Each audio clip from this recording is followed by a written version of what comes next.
Queridos irmãos, sejam bem-vindos ao nosso culto de oração.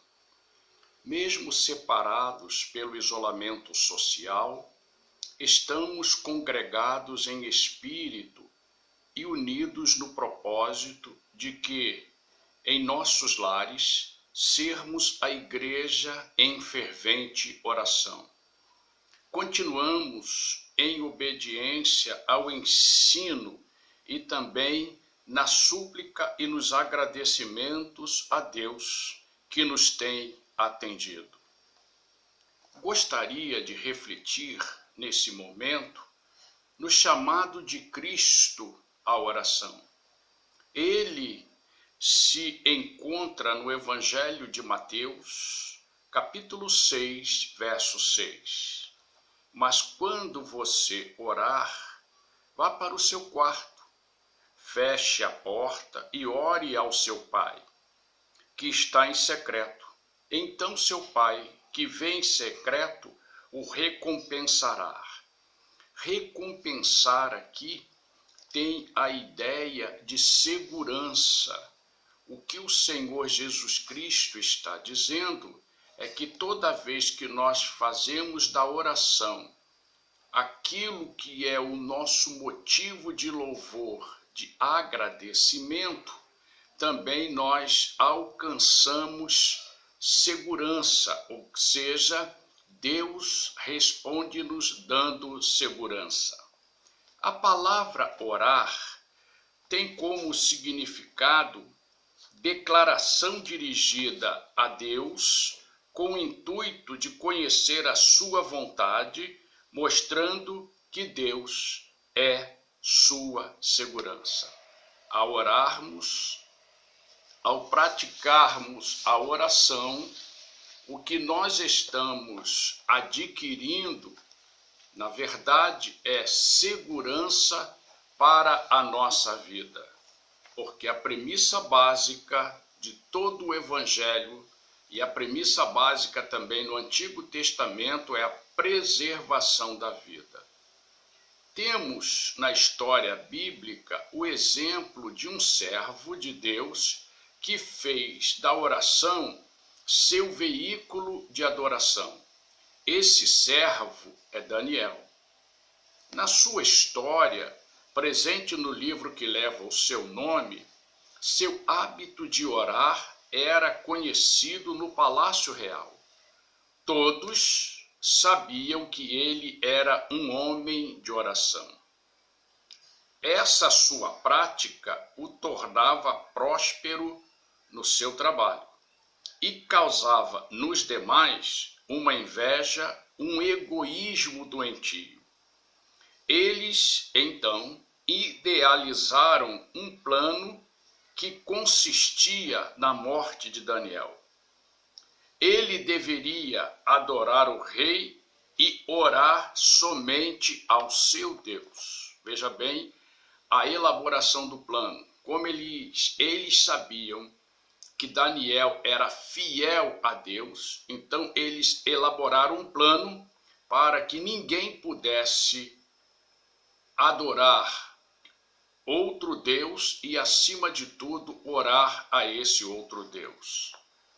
Quando Daniel soube que o rei havia assinado o decreto, promulgando a sentença, dizendo que o descumprimento levaria o desobediente a ser lançado na cova dos leões, Daniel, num ato de coragem, retirou-se e foi orar.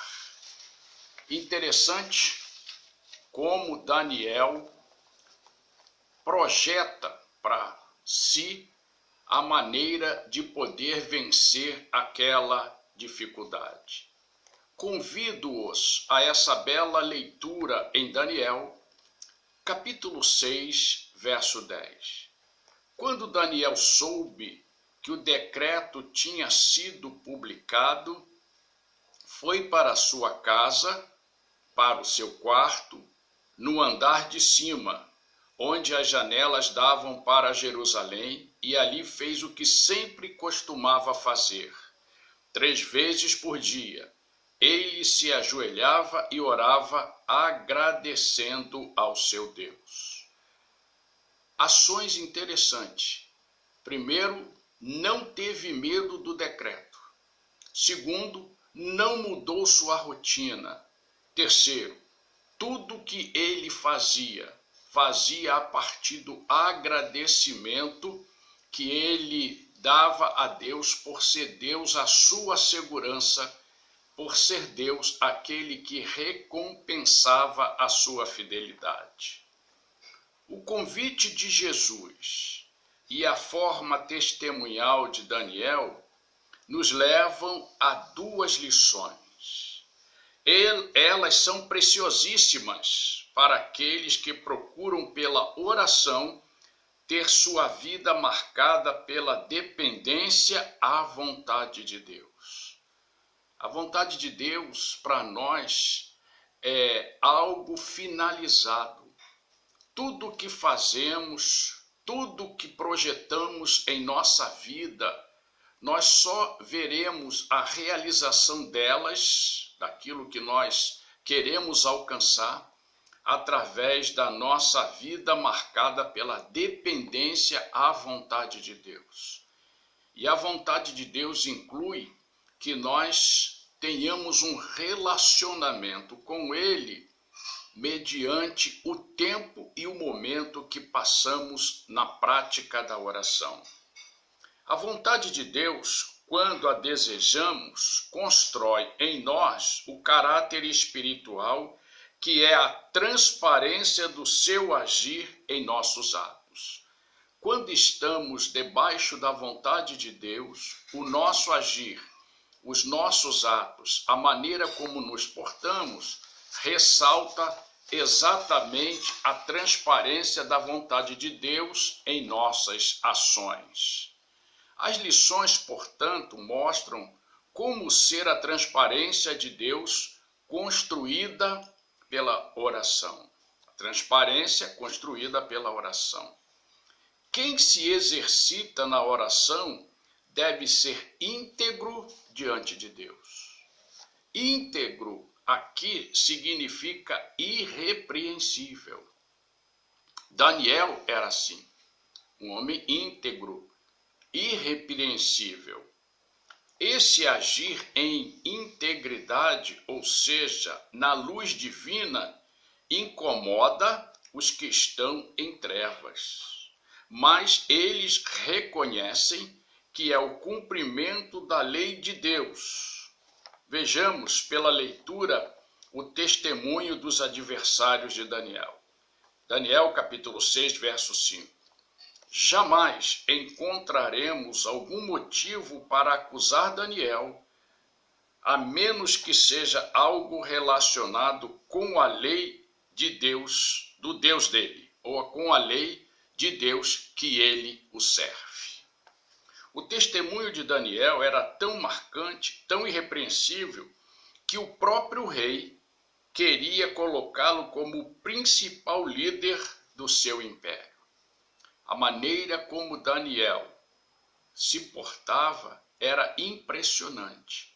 E Daniel começou a sua ação influenciadora no reino babilônico quando ele tinha aproximadamente entre 14 e 15 anos.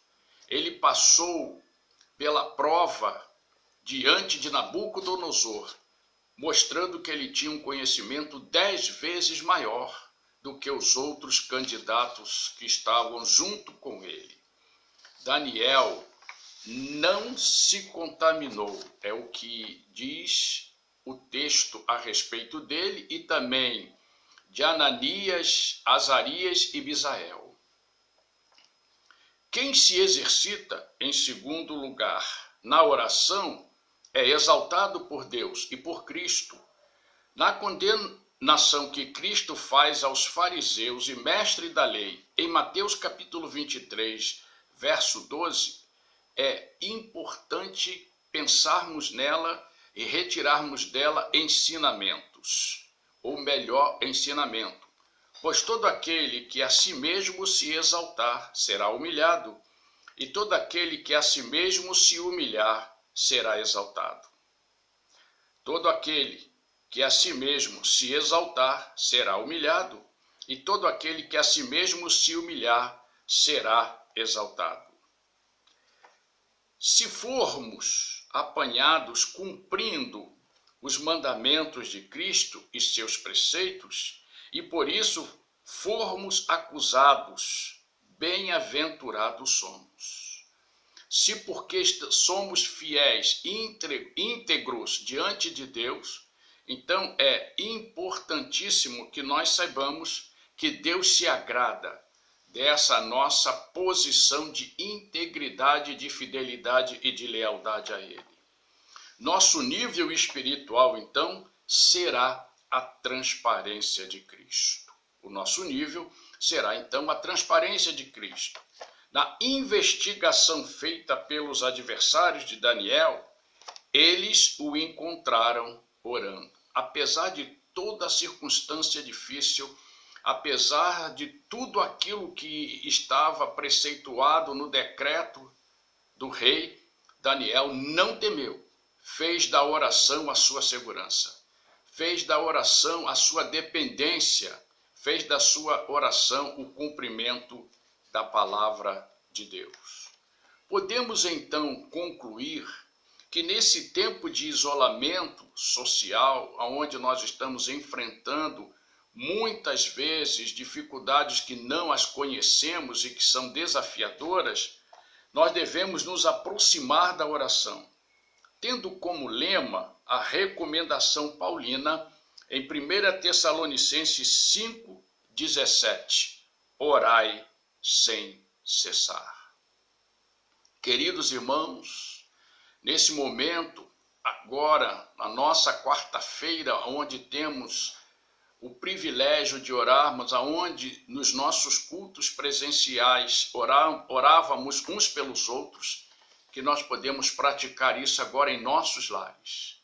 Que não temamos nada, mas que façamos da oração a nossa segurança, porque nela, na prática dela, somos mais que vencedores. Que Deus nos abençoe, que Deus esteja conosco e que Deus sopre sobre nós o seu Espírito. Ruá Adonai, a paz e o Espírito de Deus sobre nós.